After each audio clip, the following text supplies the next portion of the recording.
So, hi YouTube. We're playing Darkest Dungeon 2 at a weird time. I played a little bit outside, since the morning stream. Just did like a few side areas here, nothing major. Actually, I think I got to the end from the last area. I haven't fought like any, I did not fight the Leviathan. I skipped it. I did fight the big baby-looking thing here and killed it. And we're continuing on. So we have a trophy, we can access the mountain, and we're on our way to try to fight the final boss of Chapter 3, where we will probably die. So let's see, what is the thing here? Visit 3 academics. We're probably not going to be able to do that, but I'll go to this one. So this team was kind of an experiment, and we ended up with one very, very wrong thing. For the Jester, I was trying out a subclass of his called the Intermezzo, and it says song skills bleed too. I thought that meant when he played a song that hit the enemy team, it would bleed them. It also means when he plays a buff song on the party, it bleeds your party. I am now not sure why anyone made that, but that's what it does. So we have actually managed to get quite far in challenge mode with a Jester that is attacking his own teammates. I don't even know. I don't know why they did that. That one's fine. Okay, gross. Actually, that's awesome. Removes all dots and heals you for 25%. Your Twitch is showing D4 for tag. No, it does say D Darkest Dungeon. You might just need to refresh. Try a refresh. But thank you. I appreciate people telling me that stuff. All right, let's load that up. And give him the grenade. I used the, oh shoot, we're out of space. All right, get rid of that.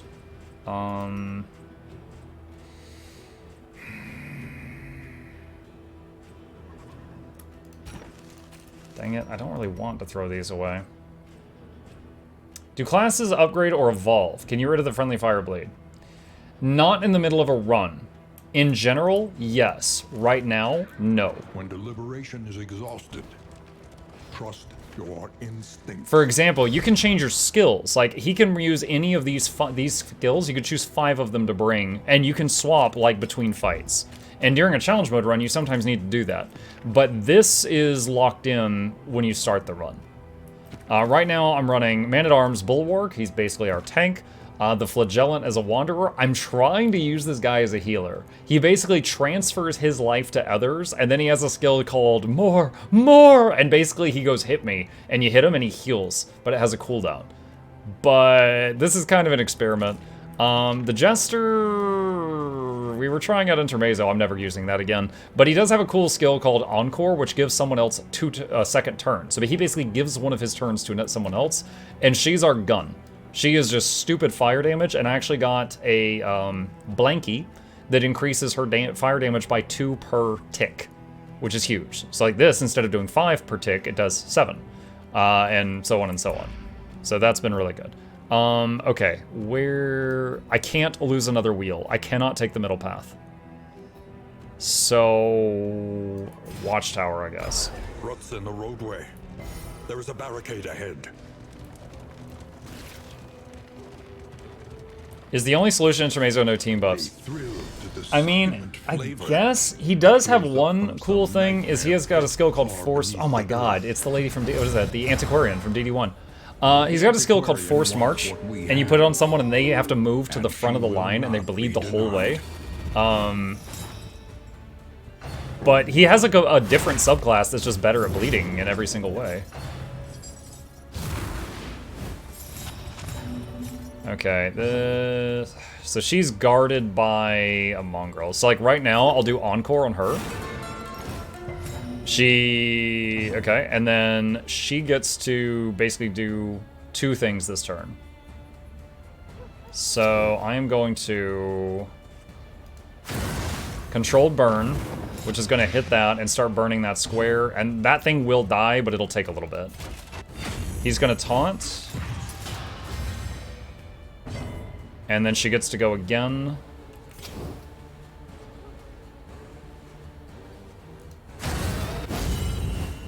Ow. Alright. Alright, so he got dazed, so he's gonna go at the end of the turn. He taunted and blocked that hit. And we're going to put regen on him, and he's gonna lose some life, because that's just how he rolls. From Twitter D4, we're currently investigating an issue affecting our authentication service, which may result in failed login attempts. Yeah, I'll try it again tomorrow.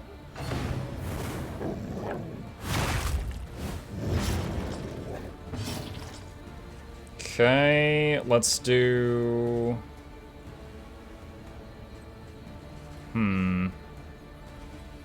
Suffer removes all dots on the target to him, and then after they hit one more time, they disappear.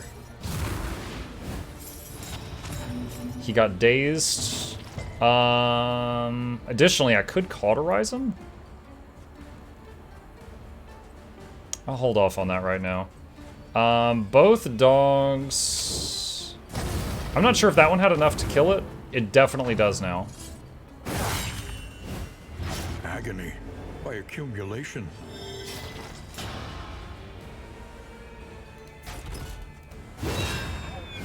Hold the line to get back in front. Alright, Jester gets his second turn finally. So we'll do Echoing March on this guy.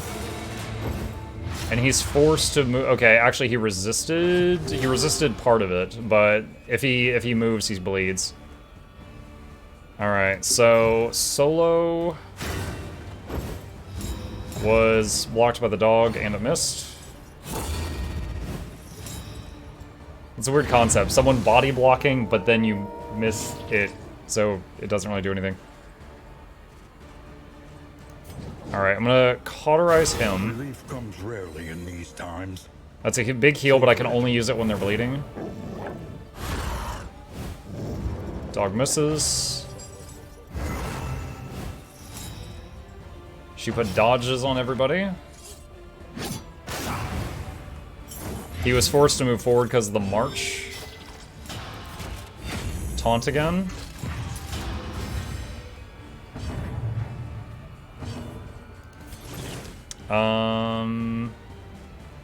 Let's do another regen on him.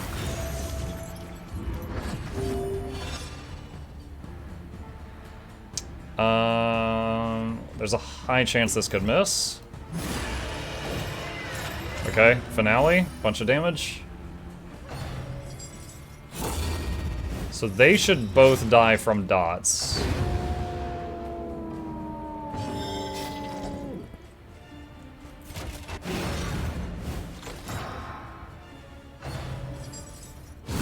Steady yourself.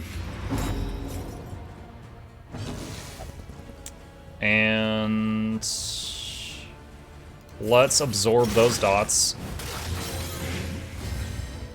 The Antiquarian from D1, she went rogue. Okay, so if I try to hit her, it's going to go to this guy. So... But if we wait, he's already got lethal. He'll die from dots. So instead of going for him, I will... use a cauterize. Because any attack she does would just get... it would just whiff this turn. Okay, now it's her turn. Controlled burn will probably get evaded, but it does set fire to the tile, not her. Well, both. So as long as she's in that tile, it'll keep reapplying fire.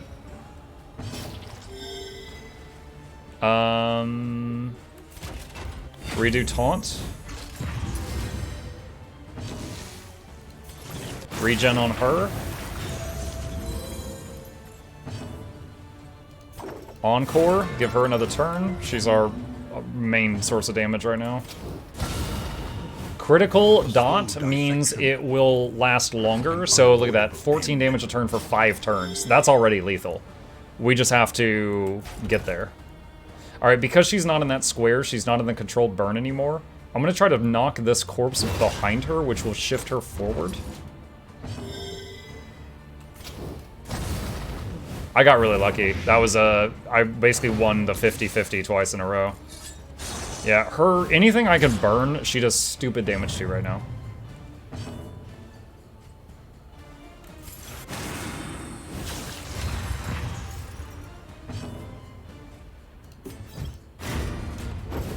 She dodged the music. An interminable conflict.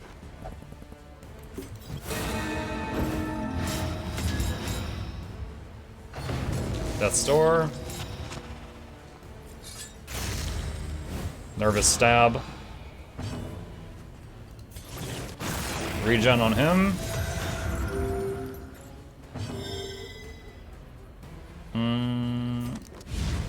Smoke Screen. She evaded it, but she loses the evade token. And she's gone. She does have some drops that you can't get anywhere else, I think. Memories. Lots of money. Turn start. If you have more than 25 baubles in your inventory, remove a negative token. So the taunt is considered a negative token, so we do not want that on the tank. Anyone else it would be alright on.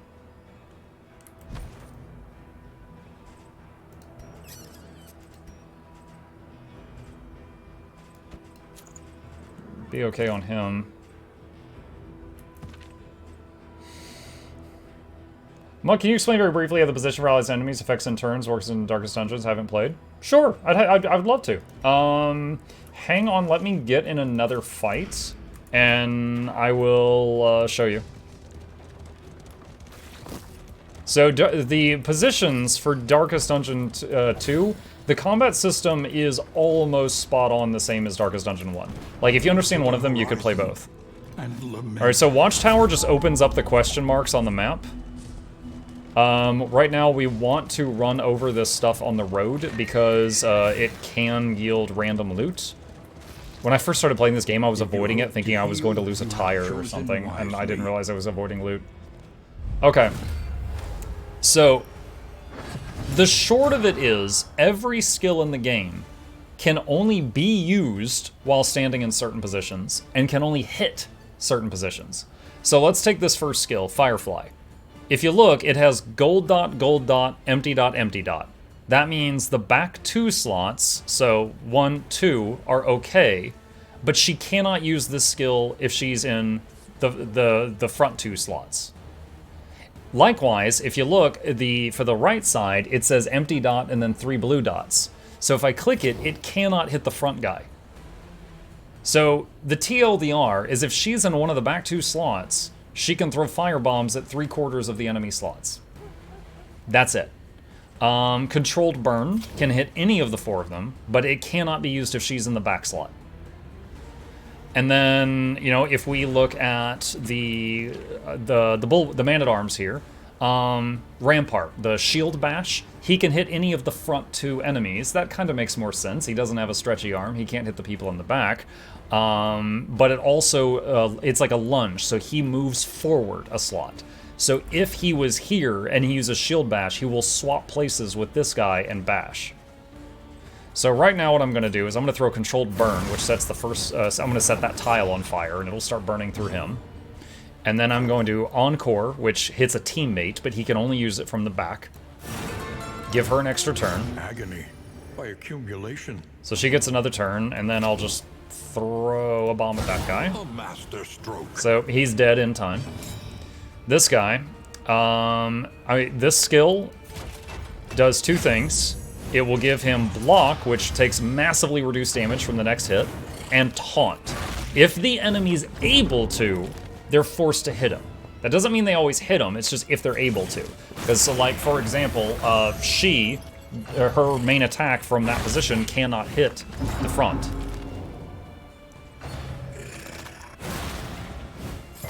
Additionally, you know, you'll bring a different kit depending on what you're doing. So, like, I've basically built her, the Fire Lady, she's called the Runaway.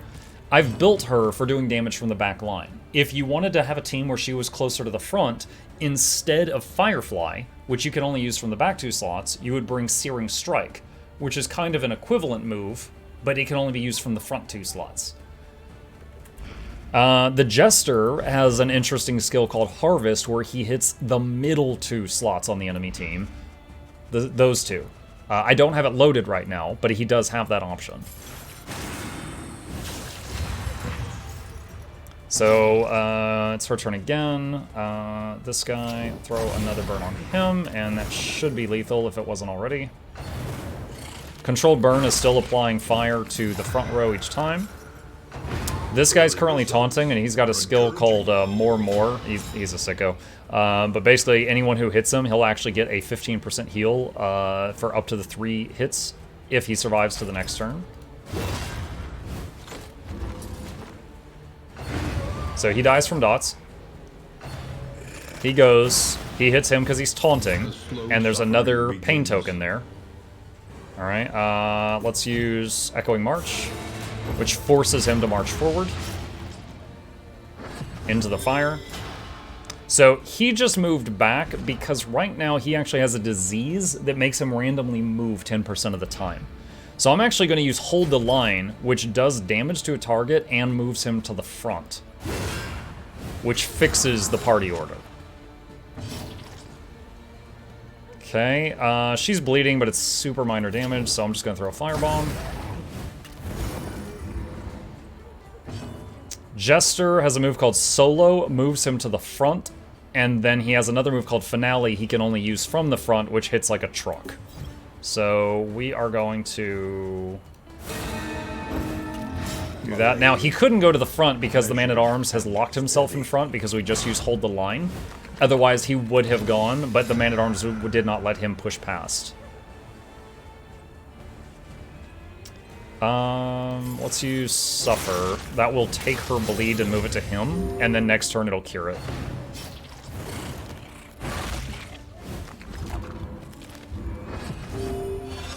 Okay, so now that he's up here, he can use Finale and just truck somebody. But he has to be at the front or near the front for that one. And pop. Now, this is just 4 zombies. Those are literally some of the weakest enemies in the game. That was just like a road battle. But that's the gist of how the system works. So even just within heroes, you can do very different builds.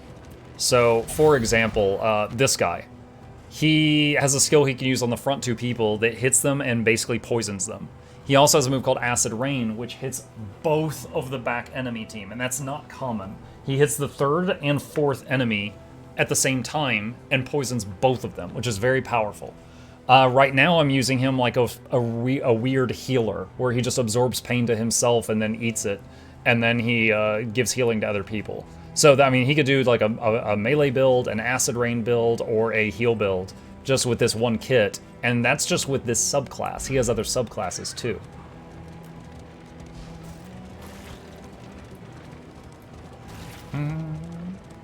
I walked away as marked down to a D4. The game crashed and we couldn't get back in within 15 minutes, so I decided to do this for the remainder of the evening. She heals the injuries of others.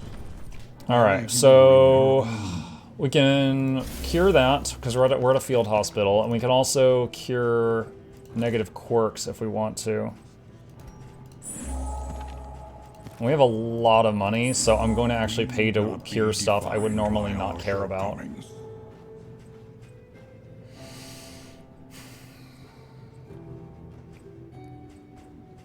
Okay, that's fine. Alright, so left or right? How much baubles are we? 123. Alright, so if I go right to the Hoarder, the blue means the loathing will increase, which buffs enemies. But right afterward, there's an opportunity to reduce loathing, so I'll take it. So let's go to the Hoarder and check the Merchant. What is the part about teammates hating each other, etc.? So that is something that they added in Darkest Dungeon 2. Essentially, you have a little bit of control over their relationships. So what you can do is sometimes give them items. For example, whiskey. You could literally be like, hey, this is for you. And they'll be like, cheers. And you can have the Man-at-Arms and the Jester sit down and share a whiskey, and their relationship increases by 1. However, certain random events will increase or decrease that. Like, if their stress hits 10, sometimes they'll be like, I trusted you! You know, I should have never left town with you. You know, we're all gonna die and it's your fault. You know, there's like crap like that. And then it will rapidly decrease. Now, if you leave a town, or the inn, and any of them have a negative relationship, they can get negative stuff locked in. And some example of negative interactions is like, every time you use this specific move, I stress out. Or every time I use this move, you get a taunt token. And imagine if the tank is giving the healer taunt. Or the taunt, or every time the healer heals, the tank gets stressed out, and then it becomes a snowball down a hill, and it gets worse and worse and worse. So essentially, you want to pay a little bit of attention to that. On the flip side, positive relationships, you can get free turns. Like one person goes, and the other person joins in, and it becomes like a combination attack, things like that. So it's definitely something, share the whiskey, get them to sit down and eat some food together. Just to improve that as best as you can. You don't want them, they will literally backstab each other if they hate each other. Like, first guy attacks, second guy stabs the first guy in the back. They will literally do that if it gets too low.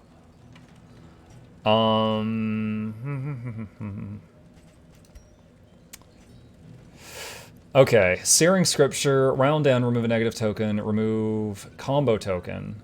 Endure skill, steal negative token. Steal, window minus 20%. Is in Endure the one where he takes their... No, that's Suffer. What is Endure? That's the one where you take their stress. I'm not really using that right now. Remove negative token at the end of each round. Is that worth getting? What is he currently using? He's got decent stuff. Greater Cleansing Sensor. His Prison, Flagellant. It's his face. Oh my god. Okay, so the Flagellant is undead. His whole lore is basically Death came for him and he beat her up and ran. And she occasionally, if he's in the party, Death occasionally attacks you as just a random encounter. That's his face. Okay. Apply to attacker when hit. Blight. Okay, so there's a 1 in 3 chance that anyone who hits him gets a blight. When he uses the more skill, he gives a plus 50% damage on the next attack token, but plus 10% negative banter.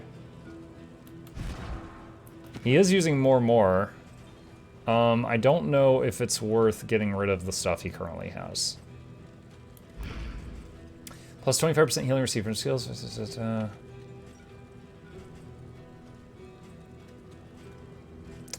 Unfortunately, none of this is amazing for what I'm looking at right now.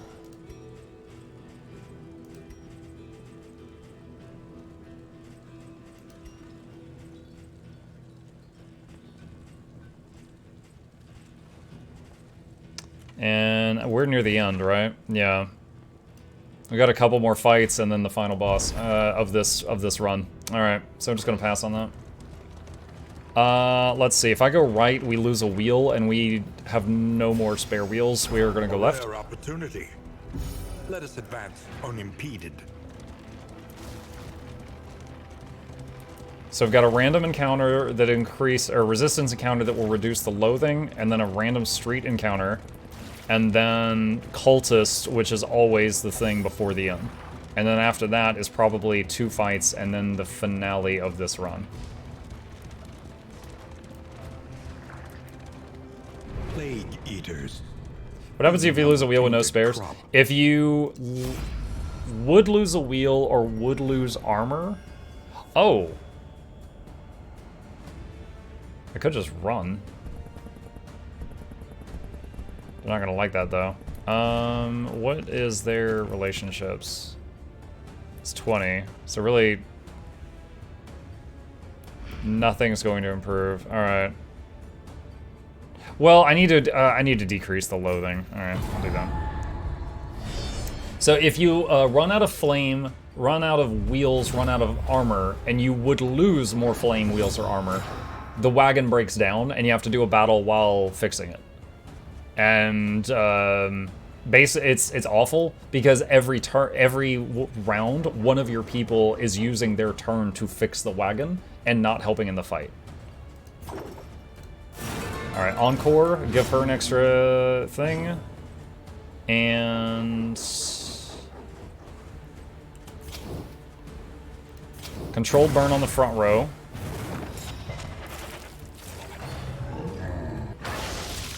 Yuck. A couple of us got weakness. Invasive species. Gross. Okay. Firebomb the second one. Taunt on Man-at-Arms.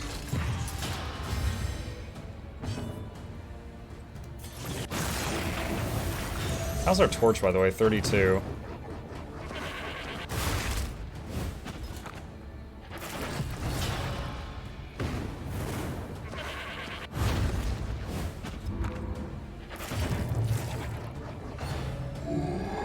Is there a best party where they don't hate each other too much or actually viable?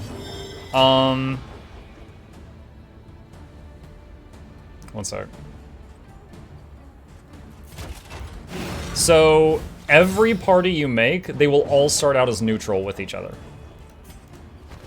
So he had to lose his turn to move back into position there. So when you first go out the gate with a new party, they're always I just got an epic achievement. They're always neutral with each other.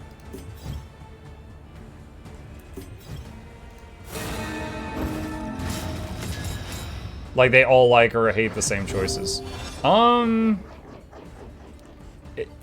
Part of it is these random quirks they get.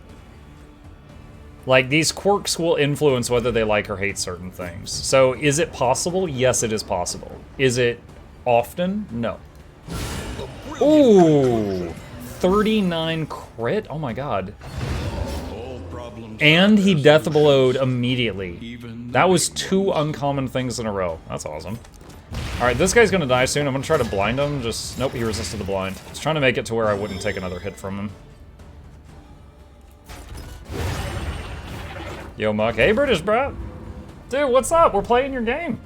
I usually play this in the mornings, but the D4 servers are on the fritz right now, so we're playing it. How many characters can you choose from? In Darkest Dungeon 2. Oh, gosh. I want to say 8 or 9. If I sit down and just start listing them off. There's like 8 or 9 of them, maybe. And there's one called the Bounty Hunter that you can only get under certain conditions for part of a run, not the whole run. Saw you're on this side to join. What's up? Dude, I'm sure you have felt my pain. I beat the Act 3 boss on my first playthrough. My first time with one guy alive at Death's Door and beat it. It was a flagellant on Death's Door. And I was like, I'm never coming back again. But this stupid game, I love it. And I beat the whole game, and I'm like, I'm gonna do challenge modes now. So I'm doing the first of the hard mode torches, and I got to the Act 3, the Chapter 3 boss, the eyeball thing, and I literally went. I watched your YouTube video of one of the times you were doing it to better understand it, and I'm like, okay, I got it. I understand this now. I went back. It was Monday. They changed the goddamn fight. I was so pissed off. I did homework. And they changed the goddamn fight. So, all my homework and planning, I just hit that guy because he's about to go invisible. All my homework and planning out the window. Oh my god. And then I got there again, and it lived with 2 HP, I think. So, on challenge modes, I've beaten Chapter 1 and 2 on the first try, but this is like my 8th attempt on Chapter 3.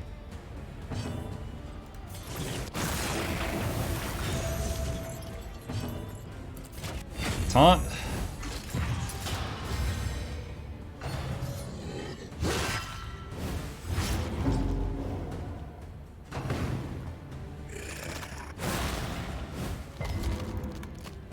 Act 3 going through the balance ringer. Oh my god.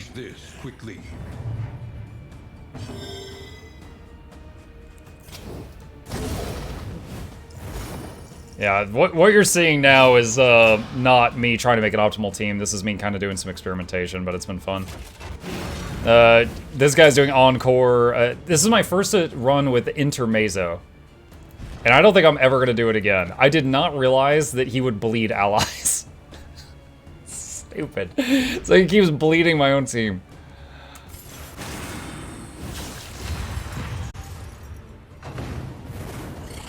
Did the changes make it harder? So Kanata, let me put it